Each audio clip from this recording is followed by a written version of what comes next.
ومن أحسن قولا ممن دعا إلى الله وعمل صالحا وقال إنني من المسلمين। ওয়ালাইকুম আসসালাম রহমতুল্লাহ। এক ভাই সৌদি আরব থেকে প্রশ্ন করেছেন, তার ছোট ভাই কোনো না কোনো পীর সাহেবের মুরিদ এবং নামাজও পড়তে চাচ্ছে না এবং শরীয়তের অনেক কিছু মানতে চাচ্ছে। তারা এতটুকু বলতেছে যে পীর ধরলেই জান্নাত যাওয়া যাবে। তো সেই বিষয়টিতে কথা বলার জন্য, এবং উনি বলেছেন, তো ভাই যেহেতু কথা শুনতেছে না, পীরের মুরিদ এবং কি নামাজও পড়ে না, তার সম্পর্ক আমি বিচ্ছেদ করতে পারবো কিনা, তার সাথে আমি সম্পর্ক চিরতরে ক্যান্সেল করতে পারবো কিনা। এর জবাব হলো না, আপনার ভাইয়ের সম্পর্ক, রক্তের সম্পর্ক বিচ্ছিন্ন করা হারাম এবং কাবিরা গুনাহ। আল্লাহ পাক যাদের দিকে রহমতের দৃষ্টি তাকাবেন না, ওদের মধ্যে একজন হলো যারা রক্তের সম্পর্কে বিচ্ছিন্ন করে। আপনার ভাই আপনার রক্তের সম্পর্ক, এতে কোনো সন্দেহ নয়। আর কবর পূজা, মাজার পূজা করে, সেটা যতটুকু আপনি বলেছেন সত্য। এখন যদি আপনার মনে করেন, আল্লাহ রহম করুক, এক হিন্দুর মায়ের পেটে 2টা সন্তান হয়েছে। একটা সন্তানকে আল্লাহ দয়া করেছেন, তাকে দিন শিক্ষা দিয়েছেন। আর একটা সন্তান এখনও বিধর্মী রয়েছে, বাপমা এখনও বিধর্মী রয়ে গেছে। তাহলে কি আপনি বাপমার সম্পর্ক বিচ্ছিন্ন করতে পারবেন? শরীয়ত কি বলে? শরীয়ত বাপ্পার রক্তের সম্পর্ক বিচ্ছেদ করে ইসলাম অনুমতি দেয় না। তবে হ্যাঁ, আপনি বাপমার সম্পদ পাবেন না, বা আপনার সম্পদ বাপমা পাবেন না, যেহেতু একজন মুসলমান, একজন বিধর্মী। সেক্ষেত্রে আপনার ভাই যেহেতু কবর পূজায়, মাজার পূজায় লিপ্ত এবং নমাজও পড়তেছে না, যে নমাজ না পড়ে তাতে মুসলমান থাকে না, এবং যে বড় ধরনের কুফুরি করে, সে তো ইসলাম থেকে খারেজ হয়ে যায়। কিন্তু শরীয়তের দৃষ্টিকোণে সে আপনার বাপের সম্পদ ওয়ারিস পাবে না বটে, কিন্তু আপনার সম্পর্ক বিচ্ছিন্ন করতে পারবেন না। আপনাকে একটা উদাহরণ দিয়ে বোঝানোর চেষ্টা করব। ধরুন আপনি, আপনার ভাই একটা ঘরে শুয়ে রয়েছেন, হঠাৎ করে আপনাদের ঘরে আগুন লেগে গেল। আপনার ভাই বিভোর ঘুম, আপনি জাগাইছেন, ধাক্কা দিয়েছেন, শত চেষ্টা করছেন, আপনার ভাই উঠতেছে না। তাহলে কি আপনি বলেন, যাক ভাই মরে যাক গিয়ে, আমার সমস্যা কি, ভাই মরে যাক, আমি বেরিয়ে যাই? এটা কি করবেন? প্রয়োজনে বাইরের থেকে লোক ডেকে এনে, বাইকে কোলে করে হোক, কাঁধে করে হোক, চেঁচিয়ে সেটি হলো, আপনাকে ঘরের বাইরে বের করবেন। তার মানে এই জন্য যে ঘরে আগুন লাগলে ঘর যখন চুন ভস্ম হয়ে যাবে, তো ভাইও চলে ভস্ম হয়ে যাবে। আমি চাই না আমার ভাই মারা যাক। দেখুন, এটি হচ্ছে দুনিয়ার আগুন। আর জানেন দুনিয়ার আগুনটার তেজস্বী কতটুক, আর জাহান্নামের আগুনের তেজস্বী কতটুক? জাহান্নামের আগুন দুনিয়ার আগুনের 69 গুণ তেজস্বী বেশি।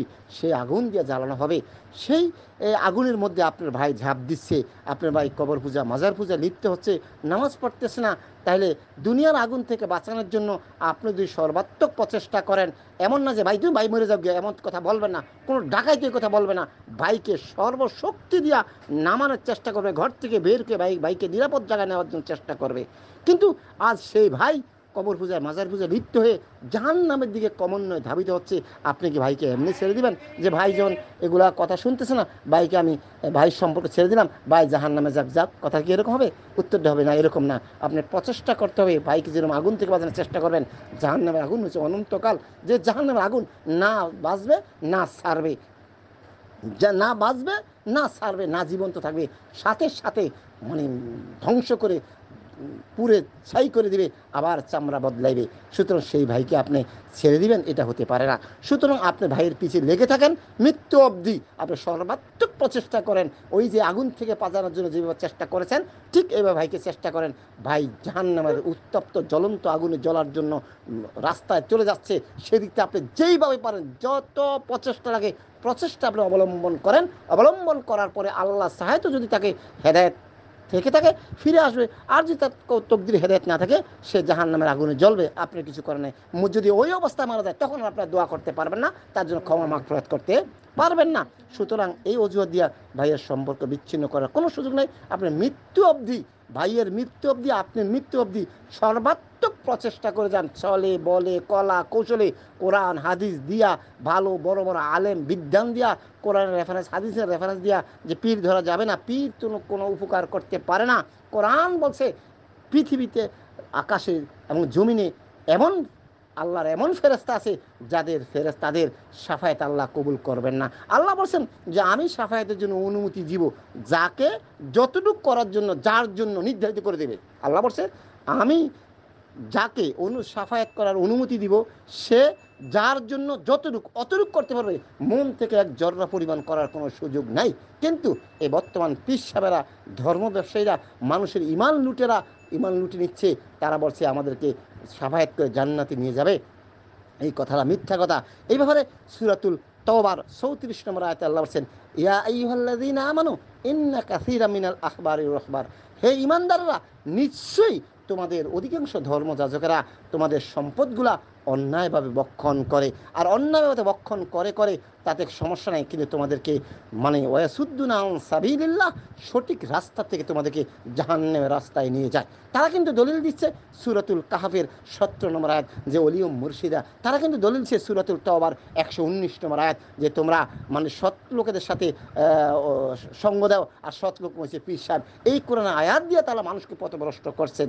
সুতরাং এগুলা মিথ্যা, ধোঁকা ছাড়া কিছু না। এই ব্যাপারে সূরা জুমারে আল্লাহ পাক আরও সুন্দর করে ক্লিয়ার করেছে। সূরা 3 নম্বর আয়াতে আল্লাহ বলছে, তারা হচ্ছে মিথ্যুক, তারা ধোঁকাবাজ, তারা প্রতারক। তারা বলছে আমরা তাদেরকে জান্নাতে নিয়ে যাব।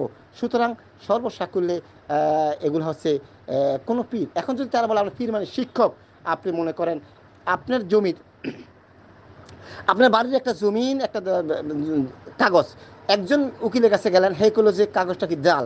আপনি আরেকজনের কাছে গেছেন, একজন, দুইজন, প্রয়োজনে ঢাকা, চিটাগং, কোথায় আছে, কুমিল্লা, যেখানে সর্ব উচ্চুর আপনার মানের চেকিং হবে, সেখানে গিয়ে আপনি চেক করিয়া আপনার জায়গাটা দখল করার চেষ্টা করবেন, বৈধতা আপনার প্রুফ করার চেষ্টা করবেন। তাহলে আজ কোরআন হাদিসটা এমনই কি আপনার হয়ে গেল যে হুজুর কইছে, পিসাব কইছে, আপনি যাচাই করলেন না। সুতরাং এগুলো হচ্ছে কিছু ধর্মযাজকেরা মানুষের পয়সাকে অন্যভাবে বক্ষণ করার জন্য পায়ে তারা চালাচ্ছে। সুতরাং আপনার ভাই কেন লক্ষ লক্ষ বনি আদমকে তারা গুমরাহি করছে, নিজে তো গুমরাহি হচ্ছেই, অন্যদেরকে গুমরাহি করছে। সুতরাং এই জন্য আপনি একেবারে হাল ছাড়বেন না, কখনো হাল ছাড়বেন না।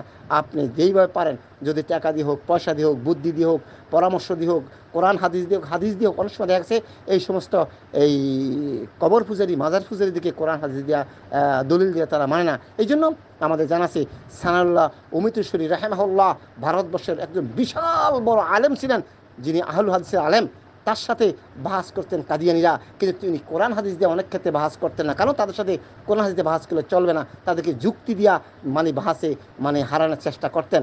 সুতরাং যখন যুক্তির প্রয়োজন তখন যুক্তি দেন, যখন কোরআন হাদিসের প্রয়োজন তখন কোরআন হাদিস দেন, যখন আলেম ওলামাদের প্রয়োজন তখন আলেম ওলামাদের পরামর্শ নেন।